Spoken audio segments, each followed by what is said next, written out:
kasih. Assalamualaikum warahmatullahi wabarakatuh. Waalaikumsalam warahmatullahi Alhamdulillah wabarakatuh. pada sore hari ini saya akan menyampaikan sesuatu yang bermula dari hobi tapi bisa menghasilkan cuan. Oke? Kalau dengar cuan rasanya gimana Bapak Ibu?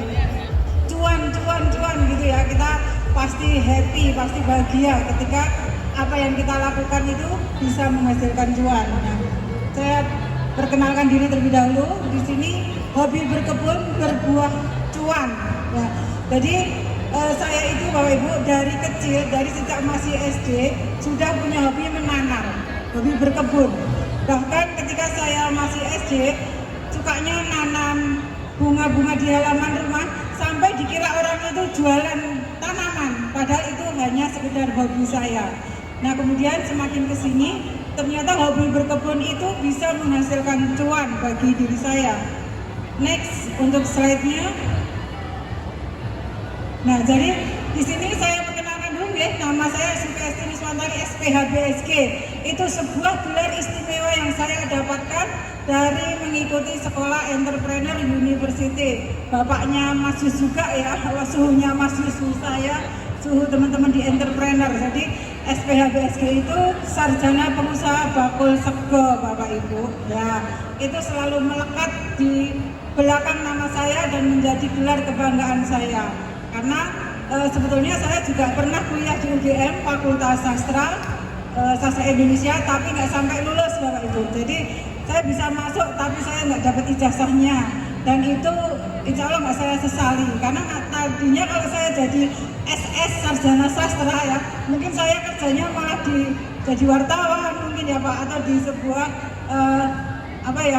koran atau majalah dan lain-lain. Tapi saya di sini justru menjerumuskan diri sebagai pengusaha. Dan di sini saya lahir di Gunung Kidul 20 Juni 1972. Di antara peserta yang tampil tadi saya yang paling tua, ya Pak. 50 tahun usia saya. Tapi itu nggak menjadi masalah, karena yang penting adalah semangat kita. Jadi saya selama ini aktif sebagai pendamping pertanian organik dan sering mengadakan short course pertanian organik. Jadi Bapak Ibu, hobi saya dari bertani atau bertanam itu ternyata bisa menghasilkan cuan dengan cara apa? Saya membuka kelas-kelas pertanian organik. Dulu sebelum pandemi, hampir sebulan sekali saya membuka kelas pelatihan organik. Peserta saya batasi 20 orang, itu selalu full. Bahkan ketika ada nomor yang ke-21, saya pending untuk kelas berikutnya, menunggu 20 orang genap lagi baru saya buka lagi. Dan di situ saya ajarkan bagaimana membedakan tanah yang subur atau enggak. Jadi setiap peserta dari rumah saya suruh membawa tanah dari halaman rumah masing-masing. Kemudian di saat kelas kita tes tanah siapa yang paling subur nanti dapat hadiah seperti itu.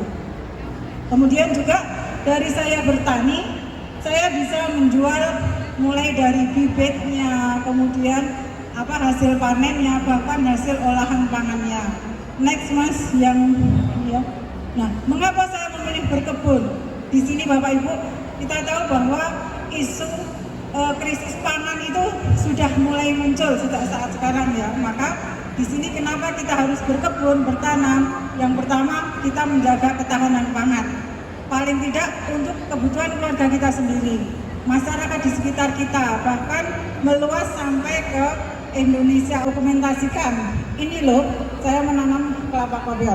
Nah kadang-kadang Bapak Ibu, orang ketika melihat saya bikin video tentang kebun kelapa kopior, wah bukan sedikit sugih ya, kebunnya wakeh banget, enek kebun kopior, enek kebun pisang, enek kebun mangga.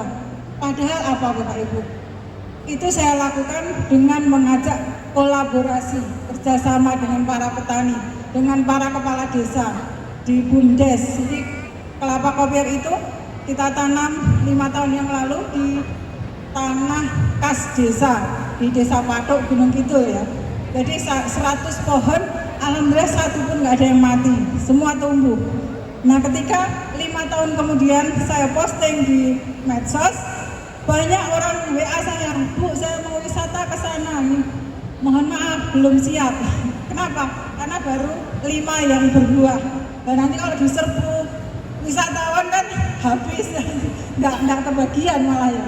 Jadi itu buatlah Bapak Ibu ya, di medsos itu jadikan sebagai buku harian kita, kayak di Facebook itu ya. Hampir aktivitas saya setiap hari saya posting. Mungkin teman-teman sampai ada yang bosen, mak casting meneh ya. Mungkin berandanya dipenuhi dengan postingan-postingan saya. Tapi kenapa saya pede? Karena apa yang saya sampaikan itu hal yang positif. Saya berbagi informasi yang positif dan bermanfaat. Mau netizen ngomel-ngomel ya monggo, mau tertarik dan membeli silahkan. Jadi kita jangan jangan baperan. Kalau posting terus di komen orang kudu nggonane dhewe kok diposting misalnya ya. Karena apa? Kita sebagai entrepreneur, sebagai penjual kan memang nggak harus punya kita sendiri, nggak harus produksi kita sendiri, tapi kita bisa berkolaborasi. Nah kemudian ini juga ya pisang itu mulai dari bibitnya, masa pertumbuhannya hingga panen, tiap hari juga saya posting di medsos. Jadi dari situlah saya mendapatkan pelanggan. Bahkan saya pernah mendapat pelanggan itu dari kereta api, Pak. Gerbong kereta api. Kenapa? Waktu itu saya mau mengirim jambu dan mangga alpukat itu ke Pak Purji ya. Saya bawa di kardus, sengaja tak ketokke gitu Pak. Saya perlihatkan bahwa itu ada mangga, itu ada jambu kristal. Nah disitulah penumpang itu bertanya, Bu bawa apa? Jambu apa Bu? Jambu kristal. Mau diantar kemana? Ke Jogja. Walah adoe, masa orang Jogja pesen jambu kristal dari Wonogiri gitu ya. Terus saya jelaskan, karena ini istimewa. Istimewanya apa Bu? Ini pakai pupuk organik. Karena kita belum tentu tahu ya kalau yang dijual di pasar-pasar itu, iya Pak Purji yang punya EU ya. Itu pelanggan saya Pak, bahkan hari ini juga masih order. Nah, jadi di dalam kereta itu saya menjelaskan ke satu orang, tapi volume saya keraskan Pak. Oh ini jambu kristal, ini organik, bla bla bla. Nah sak gerbong itu kan dengar semua ya. Nah akhirnya pada mendekat ke saya, minta nomor HP-nya. Nah sampai sekarang itu kejadian 4 tahun yang lalu ya Pak. Sampai sekarang beliau itu masih menjadi pelanggan setia saya untuk buah-buah yang organik. Next Mas. Nah kemudian, ini produk andalan saya sekarang Bapak Ibu ya, koro pedang. Nah ini keripik tempe koro pedang. Ini baru satu-satunya dari Wonogiri yang memproduksi keripik tapi berbahan baku koro pedang. Ini ada kisah yang mengharu biru juga. Mas Yus itu pernah tak tangisi, bukan tak tangisi. Saya nangis-nangis ke Mas Yus. Mas, iki aku wis panen karo pedang. Jarene mbiyen arep diekspor. Pas masih seperti ini loh Pak. Masih kepek. Nah, saya kan nyuruh petani nanam itu 50 hektar Pak di Wonogiri. Pertaruhan lama baik. Payahe panen jebule ekspore abal-abal. Nangis enggak? Saya sampai cerita ke Mas, wah piye ya Mas, ini ternyata aku kapusan. Jarene arep diekspor. Ternyata abal-abal, bahkan yang menjanjikan ekspor itu akhirnya meninggal dunia pas Covid kemarin. Saya bingung Bapak Ibu. Ternyata pengalaman dari teman-teman yang lain tadi ya, awal sukses itu kadang dari kebangkrutan, dari jatuh, dari kejegur jurang. Sehingga ketika itu, alhamdulillah saya tidak putus asa Bapak Ibu. Saya berpikir gini, ya Allah, mungkin ini adalah hikmah yang kau berikan di balik kegagalan untuk ekspor. Dinani sombayangke lah 50 hektar itu. Aku manen karo 50 hektar kan tak kapake gitu.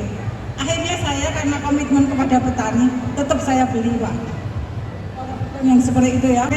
Bulan kemarin ya, Pak Ganjar akhirnya mengomentari koro pedang, juga Pak Wali Kota kita Mas Gibran, juga akhirnya saya diundang ke Dinas Pertanian khusus untuk pameran produk koro pedang.